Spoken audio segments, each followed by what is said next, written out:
Ma'am this is Arun from ETV. Can I ask a question in Telugu? Ma'am అమరావతికి సంబంధించి 15,000 crores మీరు ఈరోజు announce చేశారు. దీంతోపాటు పోలవరం ప్రాజెక్టుకి సంబంధించి అనౌన్స్ చేశారు. సో 15,000 crores గవర్నమెంట్ గ్రాంట్ ఇస్తుందా లేదా లోన్ రూపంలో ఇస్తుందా? ఒకటి. రెండు, పోలవరం ప్రాజెక్టుకి సంబంధించి అనౌన్స్ చేసినారు. పోలవరం ప్రాజెక్టు పూర్తి సపోర్ట్ ఇస్తామని చెప్పారు. ఎంత మొత్తంలో ఇవ్వటానికి అవకాశం ఉంది కేంద్ర ప్రభుత్వం? ముందుగా పోలవరం గురించి మాట్లాడితే దానికి ఒక పోలవరం నేషనల్ ప్రాజెక్ట్స్, సో అది కేంద్ర ప్రభుత్వం మీద ఉంటుంది. మోస్ట్ నేషనల్ ప్రాజెక్ట్ అని చెప్పినప్పటికీ అది సెంట్రల్ గవర్నమెంట్ ఇంప్లిమెంట్ చేస్తుంది. కానీ ఇక్కడ ఆంధ్రప్రదేశ్ గవర్నమెంట్ ఇంప్లిమెంట్ చేస్తుంది నేషనల్ ప్రాజెక్ట్ని. అది 2014లో మనం ఒప్పుకున్నాం ఆ కండిషన్కి. దాని ప్రకారం రీహాబిలిటేషన్ ఎంతవరకు కట్టుబాటు ఉంటుంది, ఎంతవరకు గ్రామంలో ఉన్న వాళ్ళని అక్కడి నుంచి తరలించినప్పటికీ వాళ్ళకి ఇవ్వాల్సిన అమౌంట్ ఎంత ఉంటుంది, రిలీఫ్ రీహాబిలిటేషన్ 2013 యాక్ట్ కింద, ఇవన్నీ డీటెయిల్స్ అప్పటికే ఒక లెవెల్కి ఒప్పుకున్నాక క్యాబినెట్ నుంచి అప్రూవల్ తీసుకున్నారు. అప్రూవల్ ఒక ఎత్తు వరకు పోలవరం డ్యామ్ బిల్డ్ చేయడానికి. దాని తర్వాత కన్స్ట్రక్షన్స్ మొదలు పెట్టినప్పటికీ మెల్లమెల్లగా ఒక హైట్ వరకు వచ్చి దాని తర్వాత కింద ఉన్నటువంటి గ్రామాలకి ఇచ్చాం కానీ పైన ఉన్నటువంటి గ్రామానికి ఇవ్వలేదు. ఇట్లాగా కొత్త కొత్త ఇష్యూస్ రావడం మొదలైంది. సో నేను మీకు చెప్పవలసిన విషయం ఏంటంటే, ఇప్పుడు వరకు ఒప్పుకున్న అన్ని కండిషన్స్కి గవర్నమెంట్ ఎంతవరకు డబ్బు ఇవ్వాలో అది ఇస్తాం. ఇప్పటికీ ఇంకా కొత్త ప్రాబ్లమ్స్ కూడా కొంచెం వచ్చి ఉన్నాయి, నేను ఆ వివరంలో వెళ్ళలే.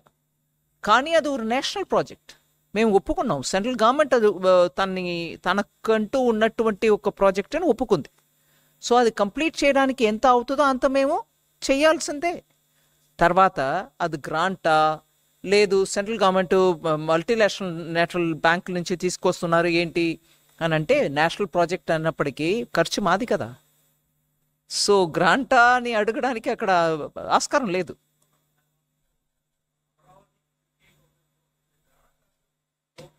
ఒక నిమిషం, నా పోలవరం గురించి నేను మొదలు పెట్టాను కదండి. సో పోలవరం గురించి మాట్లాడుతున్నప్పుడు క్యాబినెట్ ద్వారా ఎంత అప్రూవల్ అయిందో దాని మేరకి ఇప్పటివరకు ఎంత ఇవ్వాలో అంత ఇస్తూ వచ్చాం. In fact first time cabinet approval చేసిన అంత అమౌంట్లో అన్నీ కూడా క్లియర్ అయిపోయింది. ఎగ్జాక్ట్ అమౌంట్ నేను ఇప్పుడు చెప్పట్లేదు కానీ అన్నీ క్లియర్ అయిపోయింది. ఏదో కొంచెం అటుగా మిగిలి ఉంటుంది.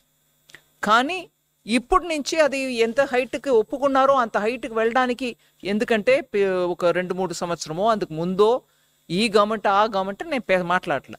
మొత్తానికి దాంట్లో ఉన్నటువంటి ఇబ్బందులని దాటుకొని ఇవాళ అది కంప్లీట్ చేయడానికి ఎంత అవుతుందో అది మేము వాళ్ళతోటి కలిసి మాట్లాడి దానికి ఫుల్ సపోర్ట్ ఇస్తాం అనేదే మా స్టేట్మెంట్.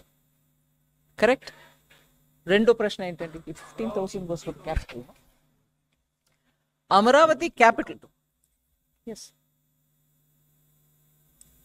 అమరావతి క్యాపిటల్ కన్స్ట్రక్షన్, ఎందుకంటే ఆంధ్రప్రదేశ్ రీఆర్గనైజేషన్ యాక్ట్ మేరకి స్టేట్ క్యాపిటల్ బిల్డ్ చేయడానికి సెంట్రల్ గవర్నమెంట్ దానికి స్టేట్ గవర్నమెంట్కి హెల్ప్ చేయాలని యాక్ట్ ప్రకారం ఉంది.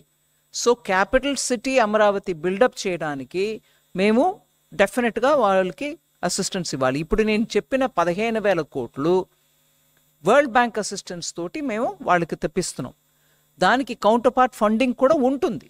కానీ ఇవాళ స్టేట్ పొజిషన్ ఎలా ఉంది, అది ఎట్లాగా వాళ్ళు ఇస్తారా ఇవ్వలేరా, అది మేము సెంటర్ నుంచి గ్రాంట్ ఇచ్చుకుంటామా, ఇవన్నీ చూసి వాళ్ళతోటి మాట్లాడుకొని చేస్తాం. ఎందుకంటే ఆఖరికి ఆ క్యాపిటల్ లేకుండా 10 సంవత్సరం వెళ్ళిపోయాయి. ఆంధ్రప్రదేశ్కు ఒక క్యాపిటల్ ఉండాలి. భారతదేశంలో ఒక రాజ్యం ఉందనంటే క్యాపిటల్ లేకుండా అది ఆంధ్ర. అది యాక్ట్ ప్రకారం ఈ పార్టీకి క్యాపిటల్ అక్కడ ఉండాల్సిందే. నేను ఎవరు చేస్తారు ఎవరు చేయలేదు అనే విషయానికి వెళ్ళలే. ఆ క్యాపిటల్ బిల్డ్ చేయడానికి కేంద్ర ప్రభుత్వం పూర్తిగా కట్టుబడి ఉంది. 211